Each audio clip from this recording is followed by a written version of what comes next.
guys, welcome back to my channel for another video. The past couple of weeks I've been sharing my curriculum picks with you. I already did a video on what I'm going to be using next year for my 7th grade twins and my 8th grade son.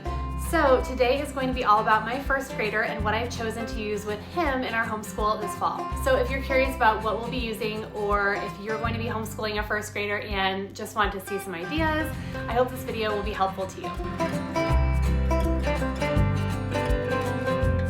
So if you would have asked me a few months ago what I was going to use for our 1st grade curriculum, my answer would have been completely different than it is now.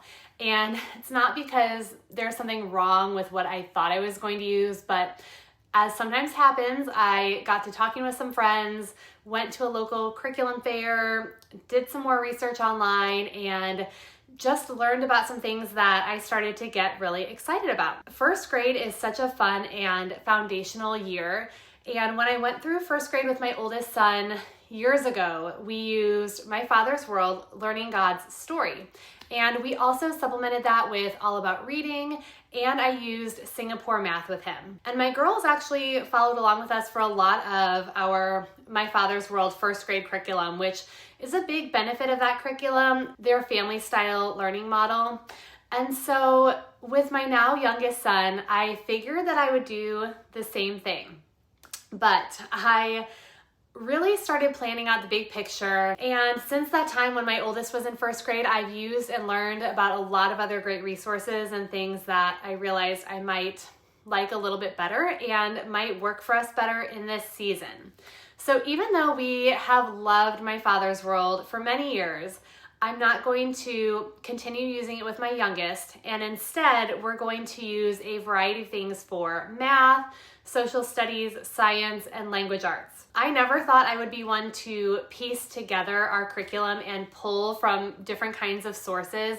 I have been an all-in-one box curriculum homeschool mom for many years, but there are just too many things out there now that I want to use and am excited to use. Pretty much for all of this I'm going to show you, I will be working one-on-one with my son in our homeschool.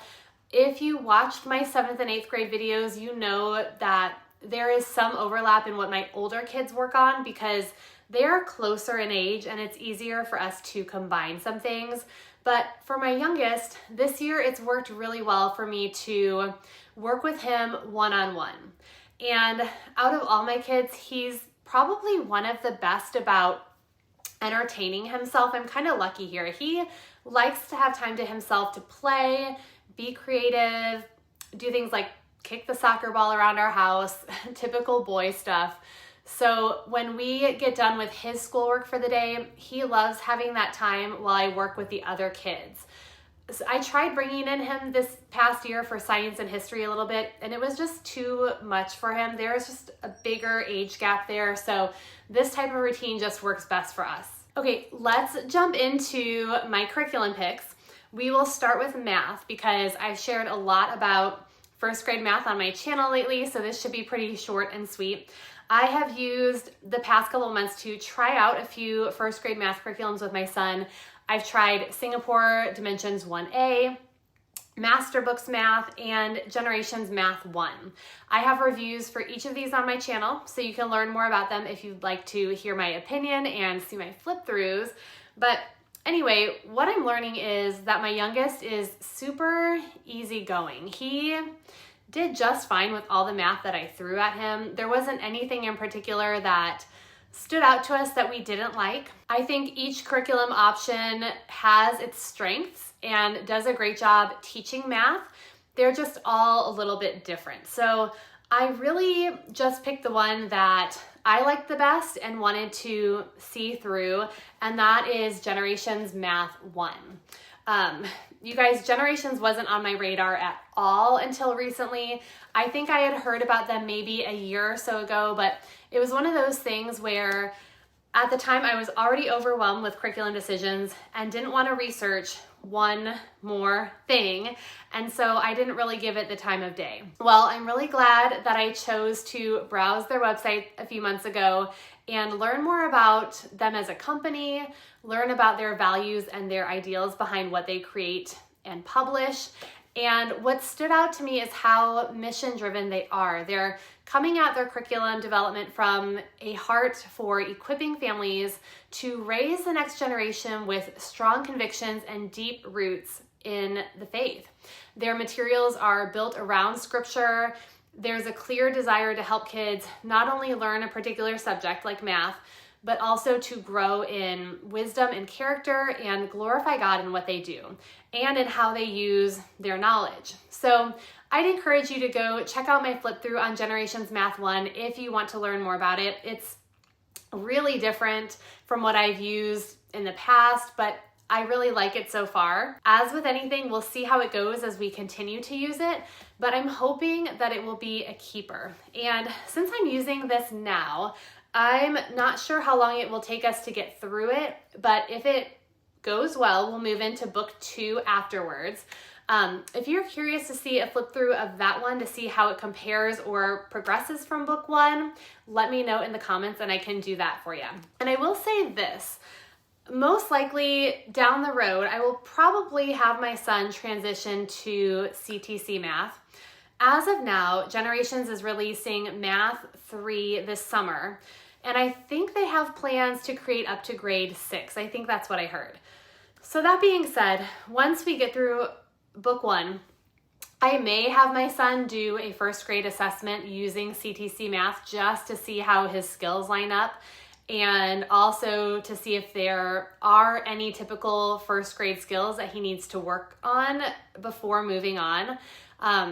Just because this is so different for us, and I figure I might as well use CTC Math since I have it for my older kids, and that will just help reassure me that he's good with everything when we transition to it down the road. So it's probably not absolutely necessary. I'm not questioning anything that's in here, but I figured I'd share that's what I'm thinking about doing since most likely we'll be using that in the future. While we're on the topic of Generations, let me share the other thing that I'm going to be using from them, and that is the story of Jesus's people, which is their level 1 history curriculum. So this set, if you purchase it as a set, comes with a textbook and also an activity book, or you can just buy them separately if you wanted to. So this stood out to me, and I picked it because again, it's so different from any other social studies or history curriculum that I was looking at for this age. This book tells the story of the church from the early days in the book of Acts all the way to modern times. And it's written specifically for younger kids. And what I really love is that it introduces kids to both big names like Martin Luther, David Livingstone, Alfred the Great, along with some lesser known heroes of the faith, really aiming to help kids see how God has worked through ordinary people throughout history to accomplish his purposes. As you go through the grade levels with this curriculum, you learn about the spread of God's kingdom through different continents and cultures, which I think is a really unique way to approach social studies for elementary aged kids. Now, the actual work required for this is pretty simple. In fact, we can complete this in a year by really only doing this once a week. They have a recommended schedule of 2 days per week where you would read a chapter in here on one day and then complete the activity pages on another day.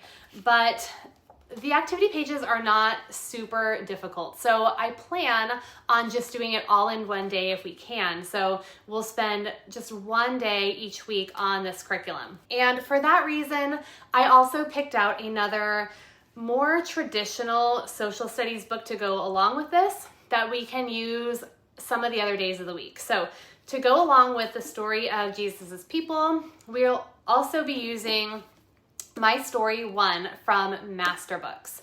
So this is going to introduce kids to history, geography, local government, economics, and culture, starting with their immediate world. So the family, the home, the neighborhood, and then expanding outward to, learning about the town, the state, country, and then other countries around the globe. So definitely more of a traditional social studies curriculum. I like that this is all in one book. It makes it really easy. And this one is supposed to be a 5-day-a-week curriculum. It says it might take 30 minutes or so each day. But looking through the lessons, I definitely don't think it'll take that long each day. And the 5th day of each week is a review. So I might end up combining my 2 curriculums on that 5th day. My story is built around 4 different quests. Basically just 4 units. They call them quests, and they're meant to feel like you're taking an imaginary journey with your child across different regions and cultures. There are lots of interactive pieces throughout this book, like journaling, copy work, word searches, coloring, map work. There are even little bits of Spanish and French in here, learning different words and phrases, which I think my son is really going to love. I noticed in the back of this book, they also talk about 8 different areas of intelligence, and how with this curriculum, they really tried to use activities in each chapter that appeal to the different types of intelligences, which I think is pretty neat. So there's probably something in here that would appeal to every first grader, and some stuff that might not be easy for them that's going to be a little bit more challenging, and that's great too.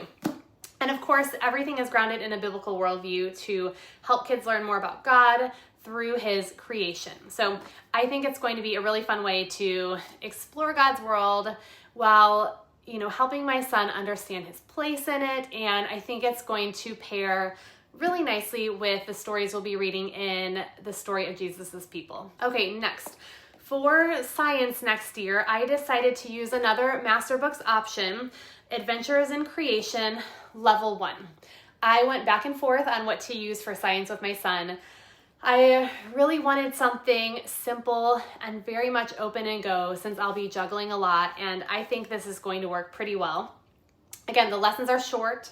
The recommended pacing for this is only 3 times a week, which is great for our schedule. The activities all look really simple to prep. There are experiments, discussion questions. The kids create a little science notebook to document what they're learning. I like stuff like that.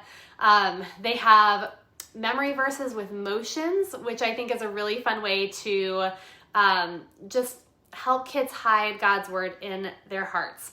I've heard a lot of positive reviews about this curriculum. A lot of you guys have even shared with me that you've really enjoyed using this with your kids, so I'm excited to see how it goes for us. For reading and language arts, I decided to use, I've talked about this a little bit, Logic of English with my son.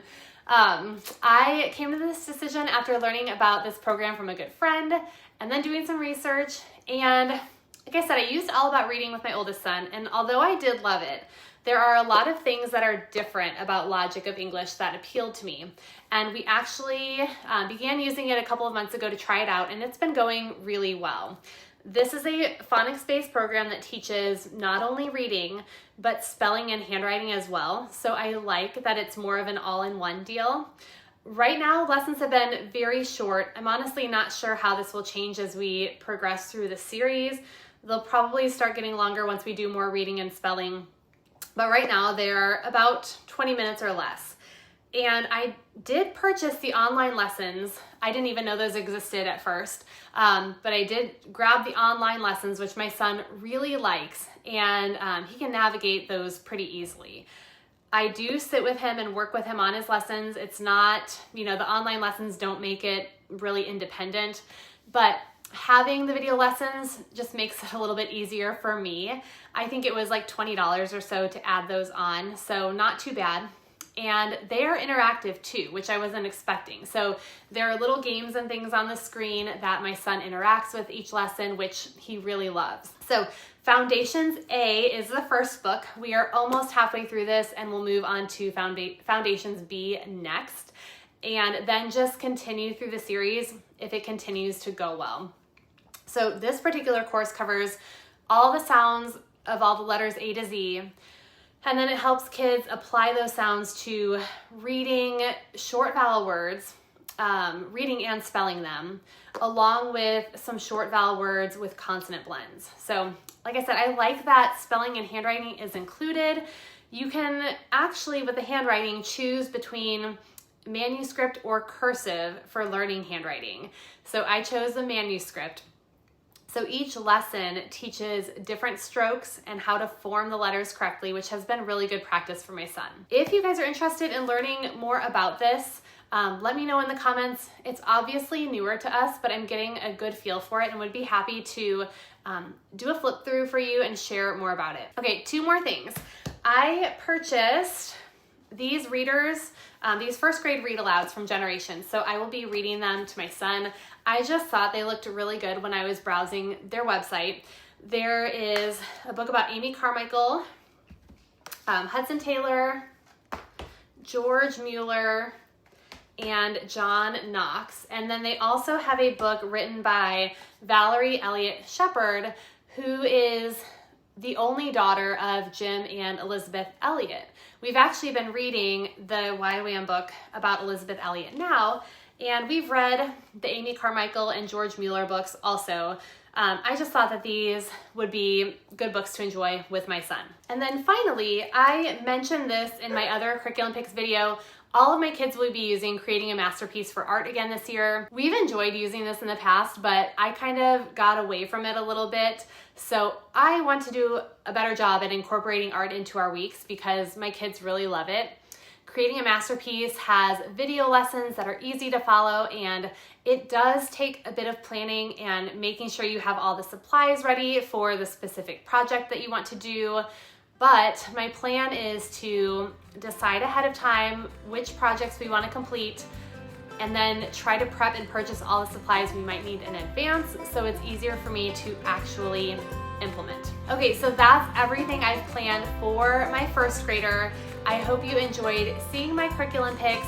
Hit that thumbs up button if this was helpful to you.